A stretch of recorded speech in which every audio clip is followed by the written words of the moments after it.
Assalamu alaikum wa rahmatullahi wa barakatuh to some of you, and peace out to the rest of you. Hit the share button because the message is more important than the messenger. I titled this one as I did because I'm going to go through these three and how they're related.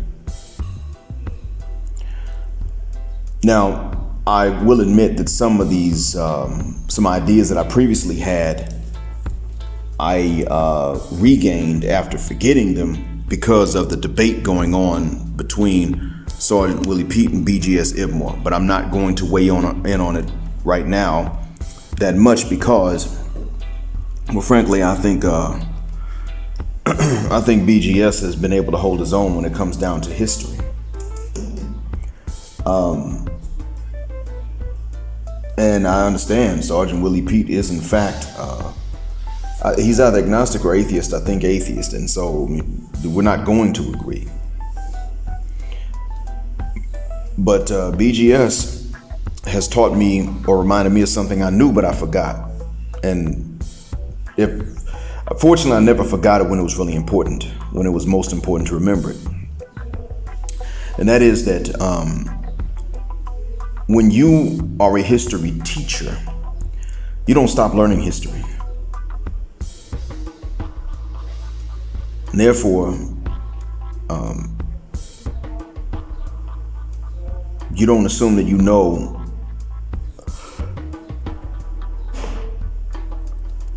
ever. You don't assume that you know anything. And you don't assume that you know more than everybody else about a particular type of history. Because it's like saying you know everything that ever happened. No, in history, you feel fortunate and you're appreciative to know enough about what happened to shape today. So let me move on. Now, I don't presume for one cuss word second to be able to decide somebody else's religion for them. But it is not beyond me to see what someone else is supposed to believe and hold them to that much at least. So that's at least until they're convinced of another doctrine altogether. And no, I don't extend that same respect when someone leaves Islam for another faith. It's nothing personal, it's just business. Y'all know how we get down. And I can honestly say that Islam doesn't require as much faith as other faiths do. And I didn't say none, but it doesn't require as much because we get more evidence to support a lot of it. And therefore that justifies the faith that we must have. People say, well, I want to serve a God that shows and proves. Well, this was already done and multiple people witnessed and saw this. Even the opponents, the first opponents in the peninsula, and I don't say the first opponents in history, notice, but the first opponents in the peninsula in which the last revelation came, even admitted to a lot of these things. So, everything requires faith. I mean, every faith by definition requires it, but there's blind faith and there's justified faith. So when I say that I don't extend this, and this has something to do with why the Reverend Brother Pastor Deacon Dr. Hurricane Edward Allen Anderson said that Islam is the exception. Reason I say it is not because I'm Muslim, it's quite the opposite. It's the opposite order. I'm Muslim because when I compared and contrasted it to other doctrines, I found that this was the exception.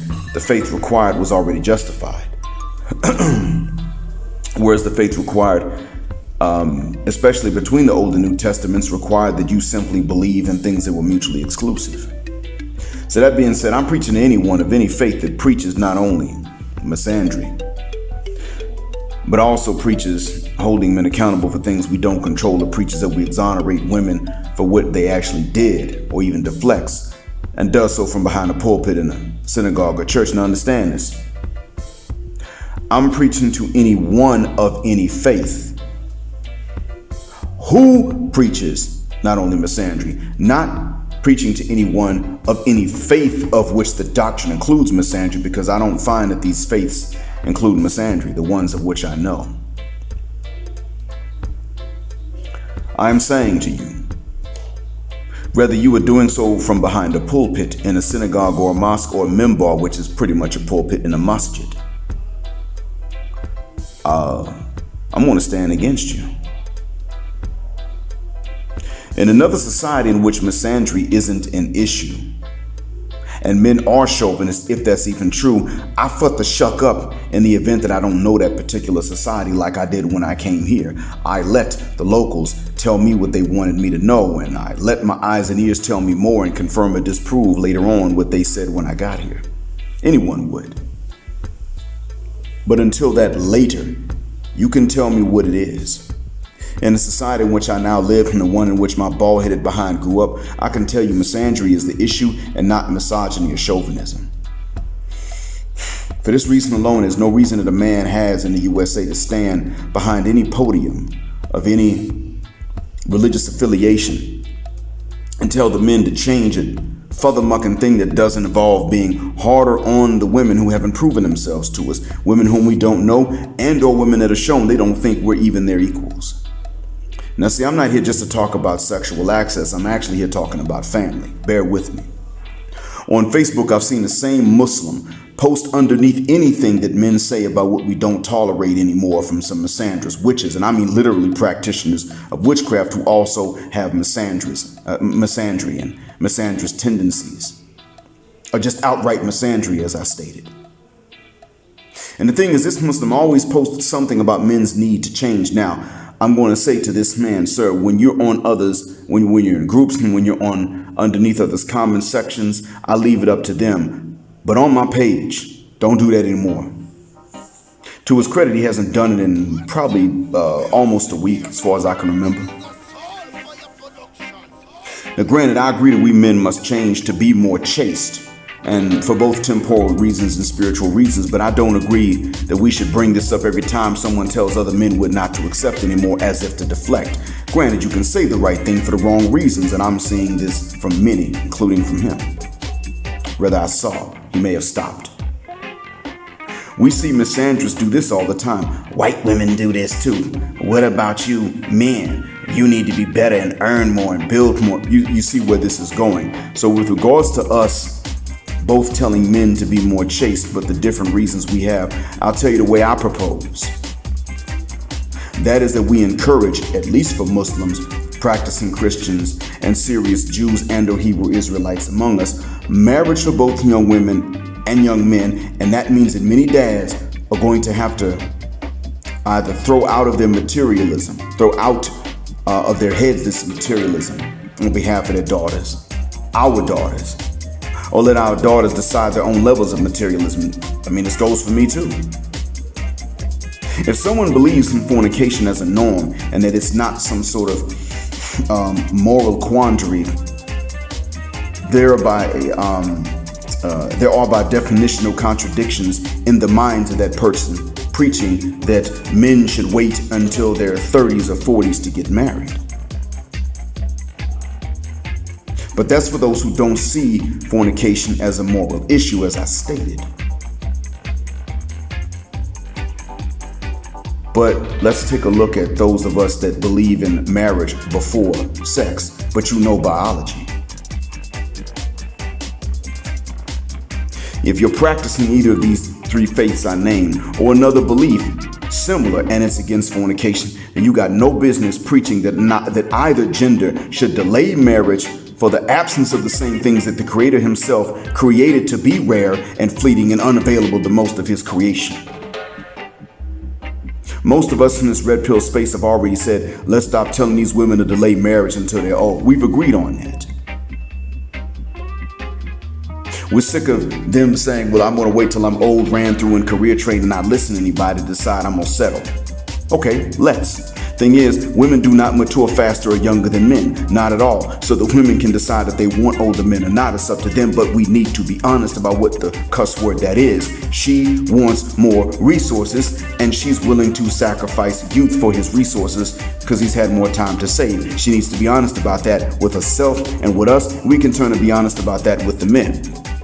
You're interested in my daughter. I don't hold any of these things against youth. I just want you to know she understands about herself that she's materialistic, and she'd rather you be older and have money than for you to be young and still be trying to get it. Then we need to turn around and be honest with our daughters about what that means. So going back to this idea that they mature faster or younger than men, let's throw that out. That's not at all. We know that's the case now. Since we guys are trained to make things too easy for them anyway, and they're trained to use immaturity to make things difficult for most of us, we mature and they don't once they start getting male attention. But shuck that fit. Way to fix that is that we raise both sons and daughters to not only be our sons and daughters like we're already doing, but someone else's spouses later on like we're not doing. I stated this before in writing and in spoken recordings, and this is actually what we Muslims are supposed to do anyway. Frankly, seriously practicing Christians and Israelites and or Jews are too, whichever one they choose to call themselves. And understand, when I say Jews, don't come telling me about who's really one and who's not. And I'm not insulting anybody either. I'm using it to refer to a religion, not an ethnicity or genetic origin. So let's save that for another lesson. If you believe in Judaism, I'm referring to you as a Jew by religion or Israelite. Now, back to how these kids are raised. We should want to raise our offspring to be good spouses. And oftentimes, Westerners in general, really various races, us and the others, don't think that far. But we black folks really don't think that way. Proven by how we raise our sons to be good ConcuSurf John Henry, always working, gyno worshiping goons and hoes for the hynocracy. Sorry, hyenocracy. I'm speaking a little bit too fast. Our daughters are raised to be everything but a good woman to whatever man she's going to choose. And raised by the peer group, because understand, they raise each other too. The peer group then raises itself to not even choose normal men that aren't on their way to a graveyard or the penitentiary unless they're not black. Now, then they don't have to be these things. So understanding males learn to live with getting a whole lot of buns if that's what happens, or they learn to live alone, whichever shapes out. And the second is far more likely and far more common, which negates any valid reason someone might have to blame or try to shame any male for the draws he doesn't get. This doesn't mean that we should tell men to intentionally go against biology and swear to celibacy or an unnaturally long abstinence, because you see, it can shape out like that and you can prepare them for that. But neither young men nor women do well when you tell them to swear to an unnaturally long abstinence, let alone celibacy. Both tend to be better and less bitter without them draws when that sort of thing just doesn't happen for them. But people get rather insane when they intentionally swear it off while they're young, even if they're just trying to put it off until they're older and will not enjoy it as much. One reason that the boogeyman out of Baltimore, know what I'm saying, Dom Game Division, you just need to be better, said that a lot of men are upset is that they lost their youth when they could have really enjoyed it. And I think that's a valid reason to be angry if you were lied to about it before. I think it's a valid reason to be angry, period, actually, for man or woman. But I don't think many men are angry when they see the bullets that they dodged lodged into other men. That's why I don't agree with them. Should men be angry about it? They have every mother cuss word right to be. If women had to go through the same thing, they'd be right to be angry about it too. Are many men angry about it? No, they're trained not to be bitter.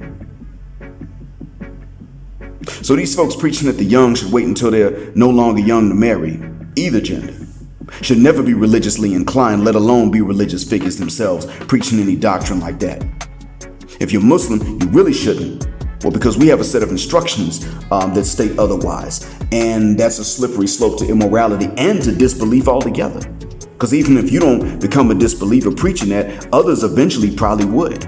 So stop with the effery. You can tell young boys before puberty to prepare to be passed up by women while young, but you cannot tell young boys they will have girls chasing them and then tell them when they hit puberty that they should wait until their 30s or even late 20s to actually marry. It's not their immaturity that's the reason. It's finances. And we need to be honest that these are systems people designed and can redesign. The only reason women like these ideas is that older men had more time to save up more, which is like I said just a little while ago. And the only reason many guys like this idea is because, well, they're older and they had to put it off, and they think all men should have to put it off.